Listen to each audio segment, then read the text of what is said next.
Class 6 का पहला chapter है सामाजिक अध्ययन भारत और उनके आगे। ये बुक का नाम है और इसका पहला पार्ट है जिसका नाम है पृथ्वी पर स्थानों की स्थिति। पृथ्वी पर स्थानों की स्थिति।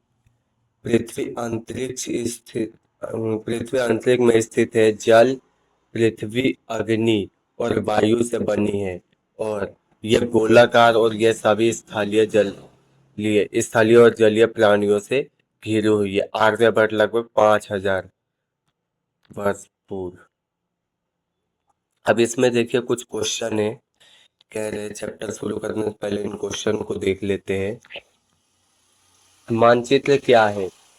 मानचित्र क्या है और हम इसका उपयोग कैसे करते हैं? इसके मुख्य घटक क्या है? निर्देशांक क्या है? पृथ्वी पर किसी स्थान को अंकित करने के अक्षांश और देशांतर उपयोग कैसे किया जा सकता है?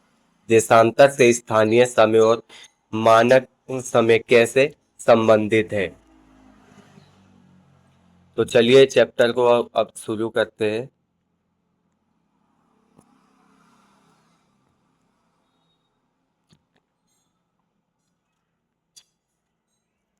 कल्पना कीजिए कि आप पहली बार किसी नगर में यात्रा कर रहे हैं और उस नगर में आप जिन स्थानों की यात्रा करना चाहते हैं उनका पता कैसे लगाएंगे? आप सहायता के लिए किसी स्थानीय व्यक्ति से पूछ सकते हैं अथवा उस नगर के मानचित्र को देख सकते हैं। पिछली कक्षाओं में अपने मानचित्र के बारे में कुछ बातें सीखी थी और इस अध्याय में हम उनका विस्तार पूर्वक अध्ययन करेंगे। आइए इस आइए एक खेल खेलते नीचे दिए गए एक लघु नगर के मानचित्र का निरीक्षण कीजिए। कल्पना कीजिए कि आप रेलवे स्टेशन पर एक रेलगाड़ी में से अभी अभी उतरे हैं। रेलवे स्टेशन ये रहा।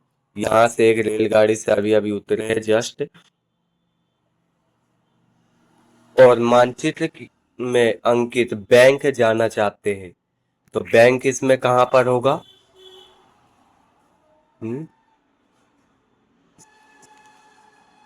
बैंक जाना चाहते, आप किस मार्ग से जाएंगे? अब इसमें आप यहाँ से उतरे रेलवे स्टेशन,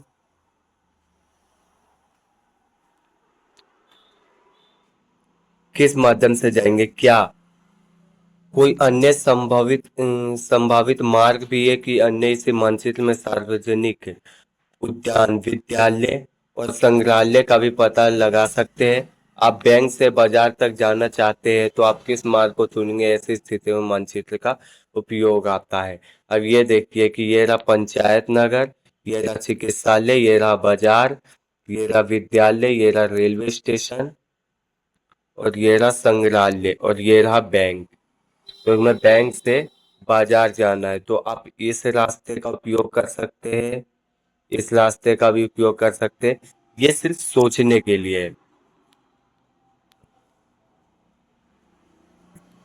मानचित्र स्थानों का पता लगाने के लिए एक मार्गदर्शक की तरह है जो ये दर्शाता है कि किसी स्थान की स्थिति कहाँ है और वहां तक कैसे पहुंचा जा सकता है। मानचित्र के दाएं कोने के शीर्ष पर स्थित चार तीर को ध्यान दीजिए। आगे हम देखेंगे कि कैसे कुछ विशिष्ट दिशाओं को और इंगित मानचित्र को समझने में सहायक होते हैं। ये चार दिशाओं पर ध्यान देने के लिए कह रहे हैं। तो इसके बारे में आगे हम देखते हैं। मानचित्र और उसके घटक।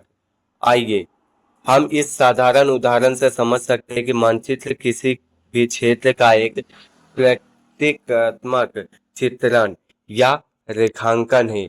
यह एक लघु क्षेत्र, गांव या कस्बा, एक वृहद क्षेत्र अथवा भारत जैसा एक अति विशाल देश या संपूर्ण विश्व भी हो सकता है। मानचित्र आप सतह को ऐसे देख सकते हैं जैसे आप उसके ऊपर देखते हैं। एटलस मानचित्र वाली मानचित्रों की एक पुस्तक या संग्रह है।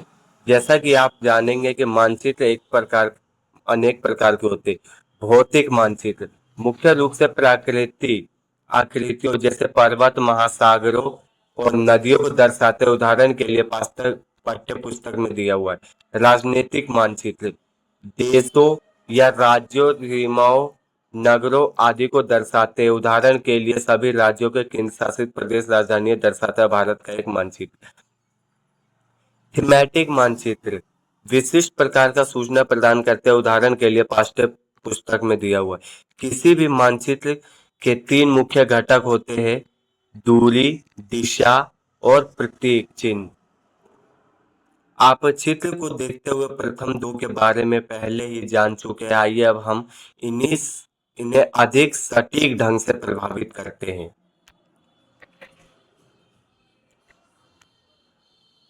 क्या आप कभी अचंभित हुए हैं कि एक वृहद क्षेत्र में कागज के एक छोटे से टुकड़े पर कैसे प्रस्तुत किया जा सकता है? यह एक मानचित्र स्केल की सहायता से किया जा सकता है। आइए हम एक लघु नगर के हमारे मानचित्र के वापस में जाते हैं। मानचित्र जैसा कि यहाँ मुद्रित प्रत्येक सेंटीमीटर धरातल एक निश्चित दूरी प्रतिनिधित्व करता है। माना कि यह 500 मीटर है, तो हम कहेंगे कि स्केल 1 सेंटीमीटर बराबर 500 मीटर है। यानी स्केल का 1 सेंटीमीटर बराबर इसका 500 मीटर यानी आधा किलोमीटर। अब इस पुस्तक के अध्याय 5 के चित्र 5.3 के भाग मानचित्र को देखिए। इसके नीचे से बाईं ओर कोने में रूलर द्वारा दर्शाई गई जिसकी लंबाई 500 मीटर और किनारे पर किलोमीटर लिखा हुआ है। मान्यता इसका अर्थ यह होता है कि जो रूलर मुद्रित मानचित्र 2.5 सेंटीमीटर मापता है वो भूमि पर 500 किलोमीटर दर्शाता है। इसीलिए मानचित्र पर चिन्हित किन्हीं दो बिंदुओं के बीच वास्तविक दूरी उस स्केल पर निर्भर करती है जिसका मानचित्र के लिए उपयोग किया जाता है। आइए पता लगाएं। किसी विद्यालय का खेल मैदान एक साधारण मानचित्र बनाइए। मान लीजिए यह एक 40 मीटर लंबा और 30 मीटर चौड़ा आयताकार क्षेत्र है। इसे एक रूलर की सहायता से 1 सेंटीमीटर बराबर 10 मीटर के स्केल पर सटीक ढंग से खींचिए।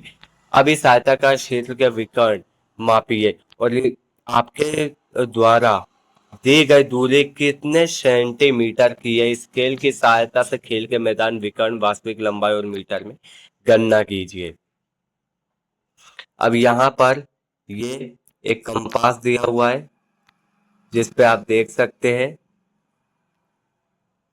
आइए लघु नगर के मानचित्र को दाईं और शीर्ष पर स्थित चार तीरों को वापस आते ये चार दिशाओं को इंगित करते। शीर्ष पर इनके उत्तर की घड़ी के कांटे की दिशा में घूमते हुए पूर्व के दक्षिण तथा पश्चिम इन्हें चतुर्दिश या प्रधान बिंदु भी कहा जाता है। इसके अतिरिक्त मध्यवर्ती दिशाओं में उत्तर पूर्व, उत्तर दक्षिण पूर्व, दक्षिण पश्चिम और उत्तर पश्चिम का भी प्रयोग किया जाता है। अधिकतर मानचित्र में उ अक्षर से अंकित एक तीर होता है जो उत्तर की दिशा और इंगित करता है। आइए पता लगाएं। लघु नगर के मानचित्र पर पुनः विचार कीजिए कि नीचे दी गई दूरी में सही और गलत कथनों को पहचान कीजिए। बाजार में चिकित्सा में उत्तर है, संग्रहालय दक्षिण पूर्व में, रेलवे स्टेशन और झील आवासीय भवन पश्चिम में है, उत्तर पश्चिम में। ये फिर इसमें प्रतीक चिन्ह मानचित्रों का एक महत्वपूर्ण घटक है। हमारे मानचित्र में वास्तविक भवनों और कुछ अन्य अवयवों लघु आरेख है, लेकिन एक बड़े नगर या एक देश के मानचित्र पर इन सभी चित्रण के लिए पर्याप्त स्थान नहीं होगा। इसी जगह इन आकृतियों के रेखांकन के लिए चित्रों का उपयोग किया जाता है। उदाहरण के लिए भवनों के विभिन्न प्रकार, मार्गों, रेलवे लाइनों और नदी ताल या भवन के लिए प्रतीक चिन्ह। इन तरीके के मानचित्र पर उपलब्ध सीमित स्थान पर अनेक विवरण दर्शाए जा सकते हैं। विभिन्न उपयोगकर्ता मानचित्र को अधिक सरलता के साझे समझे और तथा इसे मानचित्र निर्माता विशिष्ट प्रतीक चिन्हों का प्रयोग करते हैं। विभिन्न देश प्रतीक चिन्हों के अलग अलग समुच्चय का उपयोग करते हैं। सरकारी निकाय भारतीय सर्वेक्षण विभाग ने भारत के मानचित्रों के लिए प्रतीक चिन्हों का एक संकलन निर्धारित किया है। इनमें से कुछ चयन पृष्ठभूमि पर दर्शाया गया है। अब जैसा कि आप यहाँ पर देख सकते हैं, रेलवे लाइन बड़ी लाइन, छोटी लाइन और रेलवे स्टेशन। ये होता है रेलवे के बड़ी लाइनें, ये होती है छोटी लाइन और रेलवे स्टेशन। ऐसा अगर आपको किसी मैप पर दिखे तो उससे आप समझ सकते हैं। सड़कें, अब ये पक्की सड़कें ऐसी होती है, कच्ची सड़कें ऐसी होती है। अंतरराष्ट्रीय, राज्य, जिला। ये होता है अंतरराष्ट्रीय, ये हुआ राज्य और ये हुआ जिला। ये तीनों में थोड़ा बहुत अंतर है। अब इसके बाद नदी, ये हुआ कुआं, तालाब, नहर और सेतु। सेतु। अब इसके बाद देखा जाए मंदिर, मस्जिद, ये रहा मस्जिद, ये गिरजाघर और ये छतरी। ये हुआ पोस्ट ऑफिस, ये डाक एवं टेलीफोन कार्यालय, ये हुआ पुलिस स्टेशन, कब्रिस्तान और बस्तियां। ये हुआ कब्रिस्तान, ये बस्तियां। वृक्ष, घास, ये हुआ वृक्ष और ये घास। तो इसी तरीके से आप मैप में कुछ अच्छे तरीके से समझ सकते हैं।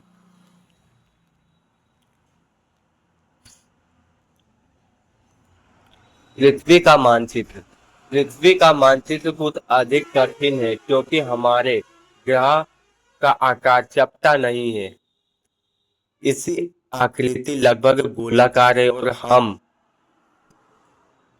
कागज के एक समतल पृष्ठ पर एक गोलाकार वस्तु को यथाचित्रित चित्रित करना संभव नहीं है। ऐसा क्यों है? इसे समझने के लिए एक संतरे के इस प्रकार के छीलिए कि उस आपके पास उसके छिलकों के केवल 3 अथवा 4 टुकड़े हो। इसके बाद एक मेज पर उन्हें चपटा करने का प्रयास करें। आप पाएंगे कि किनारों को तोड़े बिना आप ये नहीं कर सकते। अब एक ग्लोब पर विचार कीजिए जो एक गोल आकृति जैसा है, उस पर एक मानचित्र बनाया गया है। ये पृथ्वी, चंद्रमा, मंगल, तारों और तारामंडल आदि का भी एक मानचित्र हो सकता है। इस पृष्ठ पर दिए गए प्रथम चित्र पर दर्शाई गई भौतिक वस्तु जो गोलाकार है, मान्यत धातु, प्लास्टिक या कार्डबोर्ड की बनी होती है। हम यहाँ पृथ्वी का भूगोल प्रतिनिधित्व करने वाले ग्लोब का अध्ययन करेंगे। चूंकि ग्लोब और पृथ्वी का आकार एक समान होता है, इसीलिए एक ग्लोब किसी समतल मानचित्र की तुलना में पृथ्वी के भूगोल से बेहतर प्रतिनिधित्व करता है। आइए इसकी कुछ विशेषताओं का पता लगाएं। निर्देशांक को समझना। किसी नगर या कस्बे में एक बड़े बाजार की कल्पना कीजिए जिसमें सीधी पंक्ति के समान आकार की दुकान। आप बाजार में एक स्टेशनरी की दुकान पर अपने मित्र से मिलना चाहते हैं तो आप उनके मित्र यह नहीं जानता कि दुकान कहाँ पर है। ठीक है। अतः आप उसे इस प्रकार का निर्देश देंगे कि प्रवेश में यह पांचवी पंक्ति की 7वीं दुकान पर या 6 बजे मुझसे मिले। इससे आपका मित्र आपकी स्थिति को निर्धारित कर पाएगा। आप शतरंज पटल पर विचार करते हैं कि आपके आगे बढ़ने वाला खिलाड़ी की चालों को दर्ज करने के लिए मुख्य अक्षर क, स, ज और दोनों अंकों के बीच की 1 से 8 तक लगाए गए हैं।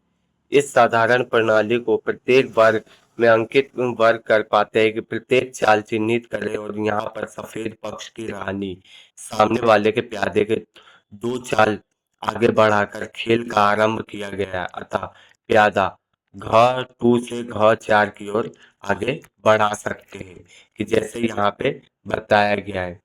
ये रहा घ 2 से घ 4 तक। ये घ का लाइन हुआ और ये 2, ये 3, 4। तो इसी तरीके से मतलब जैसे मेरे को अगर ये सेल देखना है तो यहाँ से नीचे जाएंगे च और यहाँ से इधर 5। तो ये क्या हुआ? च का 5।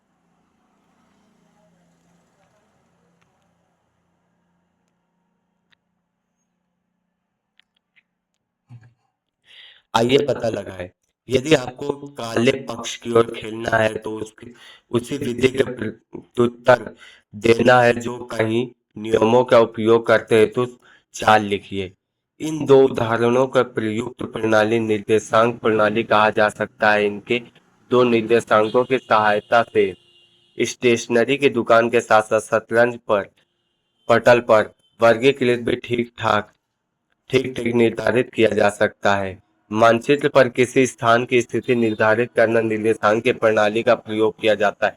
आइए देखें ये प्रणाली काम करता है। अक्षांश। आइए ग्लोब को पुनः देखते हैं। इस पर उत्तर ध्रुव के दक्षिण ध्रुव के पहचान करना सरल है। ग्लोब को घुमाइए। जब यह घुमाया जाता है तो उत्तरी के निचले स्तर पर स्थित बिंदु दो ध्रुव है। इसके मध्य में भूमध्य रेखा, जिसे विषुवत रेखा कहते होती है, इसे वृत्त के पहचानिए जो इसे चिन्हित करेगा। कल्पना कीजिए कि आप भूमध्य रेखा पर खड़े ये दोनों ध्रुवों की ऐसे ध्रुव की ओर यात्रा कर रहे हैं कि ऐसा करते समय भूमध्य रेखा आपकी दूरी बढ़ती जाएगी। भूमध्य रेखा से आपकी दूरी बढ़ती जाएगी। अक्षांश भूमध्य रेखा इस दूरी को नापता है। आप इस यात्रा के किसी भी बिंदु पर एक काल्पनिक रेखा खींच सकते हैं जो भूमध्य रेखा एवं समांतर पूर्व पश्चिम की ओर जाती है। इस प्रकार की रेखा को अक्षांश समांतर कहा जाता है और यह पृथ्वी की चारों ओर एक वृत्त बनाती है। ग्लोब पर यह सुनिश्चित करना सरल है कि सबसे बड़ा विषुवत वृत्त है कि जबकि हम जैसे ही उत्तर की ओर या दक्षिण की ओर आगे बढ़ाते हैं तो अक्षांश द्वारा अंकित छोटे वृत्त छोटे होते जाते हैं।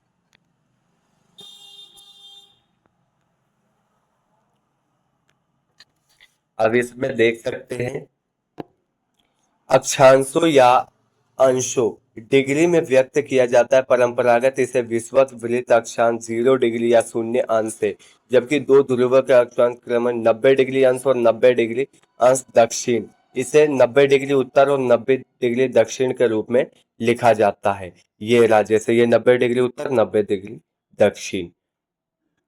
अक्षांश और जलवायु के बीच का एक संबंध है। भूमध्य रेखा के चारों ओर जलवायु सामान्यतः गर्म होती है। जैसे ही आप भूमध्य रेखा से दो ध्रुवों में किसी एक की ओर यात्रा करेंगे तो अक्षांश की डिग्री बढ़ती जाती है और जलवायु शीतोष्ण हो जाती है। उत्तर या दक्षिण ध्रुव के निकट जलवायु शीत ठंडी होती है और आप विज्ञान में पढ़ेंगे कि ऐसा क्यों होता है और ये भी हम वर्ष के समय अवधि में विभिन्न ऋतुओं को अनुभव करते हैं।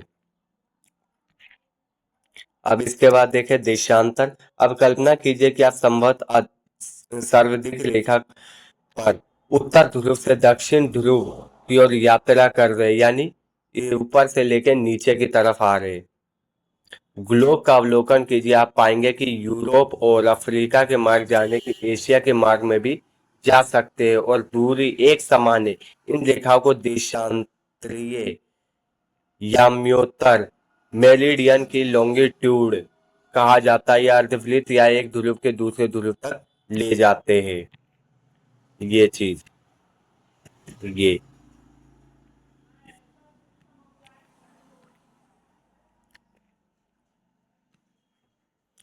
अब विज्ञान में भी यह सीखेंगे कि पृथ्वी अपनी दूरी पर घूमती है। इसे सरलता से समझने के लिए एक टेबल लैंप को अपने ग्लोब से थोड़ा दूर ही रखिए। कल्पना कीजिए कि यह सूर्य है और जो पृथ्वी का प्रकाशित हो रहा है। ग्लोब को पूर्व की ओर से घुमाने पर हम देख सकते हैं कि पृथ्वी के कुछ स्थानों पर प्रातः काल है।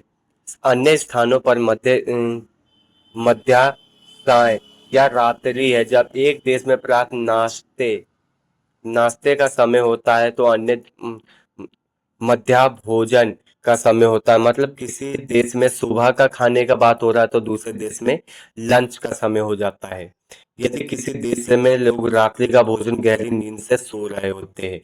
यही कारण है कि एक स्थान के देशांतर के माप के द्वारा उसी स्थान पर समय भी मापेंगे। आइए देखें कि ये कैसे होता है। देशांतर को मापने के लिए हम प्रमुख याम्योत्तर कहे जाने वाले संदर्भ बिंदु को परिभाषित करना आवश्यक है।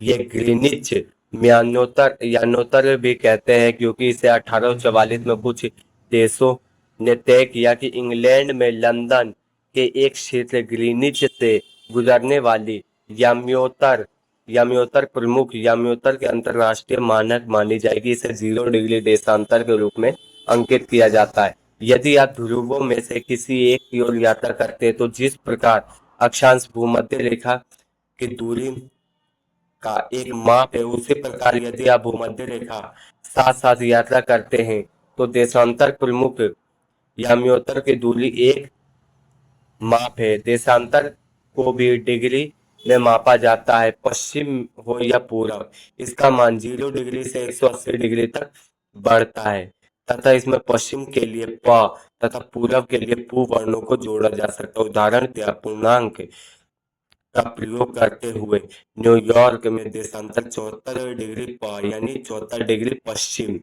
जबकि दिल्ली में 77 डिग्री पूर्व और टोक्यो में 144 डिग्री पूर्व है। ध्यान रखें ध्यान रखें जैसा आप देशांतर याम्योत्तर ग्लोब पर देखते हैं, 180 डिग्री पश्चिम और 180 डिग्री पूर्व एक ही देशांतर है। इसीलिए देशांतर पश्चिम या पूरब लिखकर 180 डिग्री ही लिखा जाता है। अक्षांश और देशांतर मिलकर एक स्थान के दो निर्देशांक होते हैं।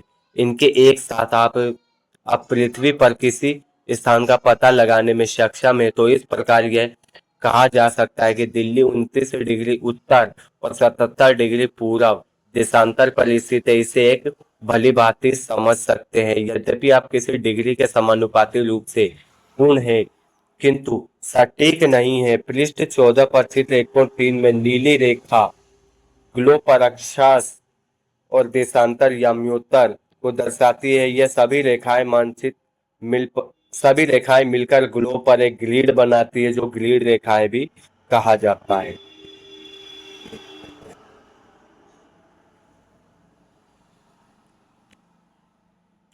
आइए पता लगाएं। यदि आप कक्षा में ग्लोब या मानचित्र वाली की स्पष्ट रूप से अक्षांश देशांतर अंकित तो 1 मुंबई, 2 कोलकाता, 3 सिंगापुर, 4 पेरिस अक्षांश के देशांतर लगभग मानने का प्रयास करेंगे। यह हुआ याम्योत्तर, ग्रीनिच याम्योत्तर, पश्चिमी गोलार्ध, उत्तरी गोलार्ध, पूर्वी गोलार्ध और दक्षिणी गोलार्ध। यह चित्र दर्शाता है कि किसी प्रमुख याम्योत्तर पृथ्वी के एक पश्चिमी गोलार्ध तथा उत्तरी गोलार्ध में भूमध्य, उत्तरी और दक्षिणी गोलार्ध में भी विभाजित करता है। ध्यान रखें वास्तविक में ग्रीनिच याम्योत्तर पहली ज्ञात प्रमुख याम्योत्तर को रेखा नहीं है। अतीत में यह अन्य प्रकार के में भी याम्योत्तर भी थे। वास्तव में यूरोप के अनेक शताब्दियों पूर्व भारत में स्वयं एक प्रमुख याम्योत्तर थी, जिसे मध्य रेखा कहा जाता था। ये उज्जैनी के मध्य से गुजरती है। उज्जैन शताब्दियों तथा खगोल विद्या के एक प्रतिष्ठित केंद्र रहा है। लगभग 1500 वर्ष पूर्व प्रसिद्ध खगोलीय बरामीरी भी यहाँ रहे और अपना कार्य किया। भारतीय खगोलविद शून्य और प्रमुख याम्योत्तर सहित अक्षांश और देशांतर से परिचित थे। उज्जैनी याम्योत्तर सभी भारतीय खगोलीय ग्रंथों और गणनाओं को एक प्रमुख संदर्भ बन गया था। इसी मानचित्र के उज्जैनी याम्योत्तर के निकट कुछ प्राचीन शहरों को दर्शाया गया है। कुछ शहर इसके इसके अत्यधिक निकट है, जबकि कुछ अन्य दूरी पर है। ऐसा इसीलिए कि देशांतर को मापने के लिए सही सही समय रखना आवश्यक है। वर्तमान की तुलना में तब उतना सटीक नहीं था। और जैसे यहाँ देख सकते हैं कि ये 75.8 डिग्री पूरब से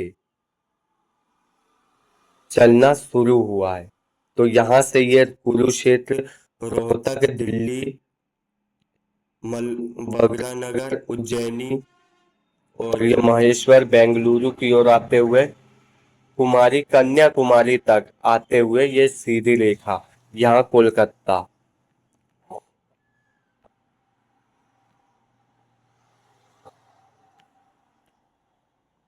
उज्जैनी प्रमुख याम्योत्तर के प्राचीन खगोलीय विद्या का उपयोग किया जाता था कि अंकित किए गए नगरों के खगोलीय ग्रंथों में उपयोग किया गया जो इसे यम्योत्तर पर है।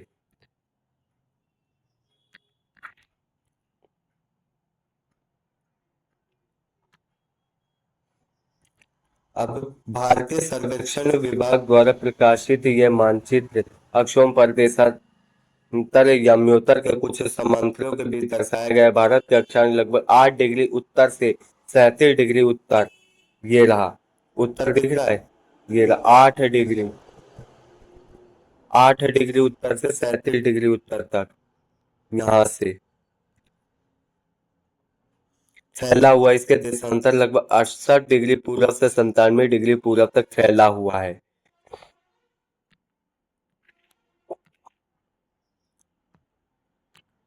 समय क्षेत्र टाइम जोन को समझना। ग्लोब को पुनः पश्चिम से पूरब की ओर घुमाइए। इसी प्रकार हमारा ग्रह अपनी धुरी पर चक्कर लगाता है। प्रत्येक 24 घंटे में एक चक्कर पूरा करता है। एक चक्कर 360 डिग्री का है, अतः यह अर्थ प्रति घंटा 15 डिग्री, 15 × 24 बराबर 360। जब प्रत्येक 15 डिग्री देशांतर याम्योत्तर को अंकित कीजिए।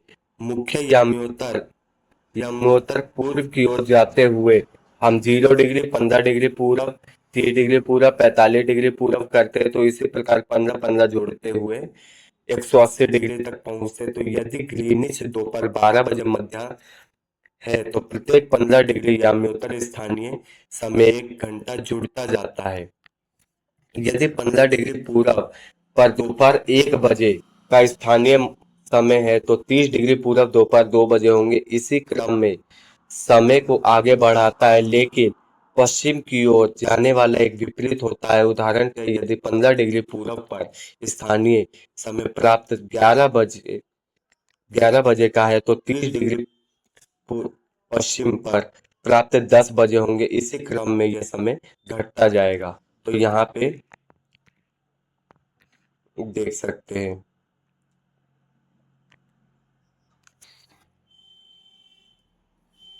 इस विधि के पृथ्वी पर किसी स्थान का स्थानीय गणना करने में उपयोग किया जाता है, लेकिन ये विधि किसी देश के अंतर स्थानीय समूह को उपयोग उचित नहीं होगी। इसी कारण अधिक समय के मध्य गुजरने वाले याम्योत्तर का अत्यधिक एक मापक मानक समय के अपनाते और भारतीय मानक समय ग्रीनिच पर स्थानीय 5 घंटे से 30 मिनट आगे है। ये सभी यह सभी मानक समय समय क्षेत्र के गठित किए गए हैं जो में 15 डिग्री क्षेत्र का व्यापक रूप पालन करते हुए यदि पृष्ठ 21 पर दिए गए विश्व मानचित्र पर विचार करें और हम देखें तो यह समय क्षेत्र विभाजन करने वाली रेखाएं पूर्णतः सीधी नहीं है। ऐसा इसलिए क्योंकि इन्हें अंतर्राष्ट्रीय सीमाओं का पालन करते हुए देश का मानक समय ध्यान रखना पड़ता है। मानचित्र में कुछ देशों के भीतर लिखित संख्याओं और उनका मानक समय उनके लिए एक जीएमटी जोड़े अथवा घटाए।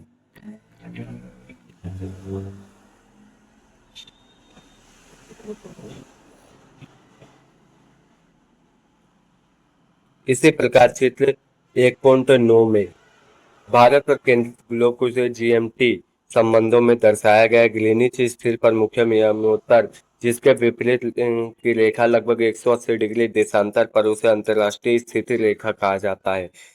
कि अंतर्राष्ट्रीय स्थित रेखा, ये चीज एग्जाम में भी पूछ लेता है। क्या होता है? ग्रीनिच पर स्थित मुख्य यमुनोत्तर के विपरीत रेखा लगभग 180 डिग्री 180 डिग्री देशांतर पर है जो अंतर्राष्ट्रीय स्थित रेखा कहा जाता है। जैसा कि आप मानचित्र में देख सकते हैं कि +12 और -12 एक क्षेत्र रेखा पर एक दूसरे को छूते हैं। यदि आप समुद्री जहाज के विमान से पार करते हैं तो आपके द्वारा घड़ी की स्थिति वर्तमान करना इसे परिवर्तन करना आवश्यक है। इसकी ओर यात्रा करते हुए पार करने आप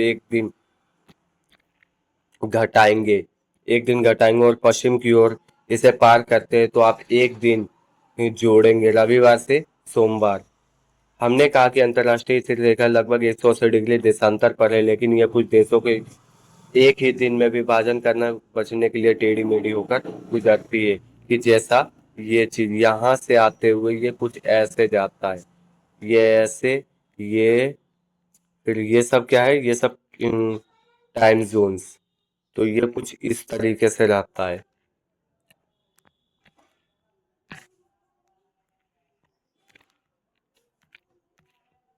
ये चैप्टर भी आपका कंप्लीट हो गया है पूरी तरीके से। आगे बढ़ने से पहले ये पढ़ लेना इस पे स्क्रीनशॉट।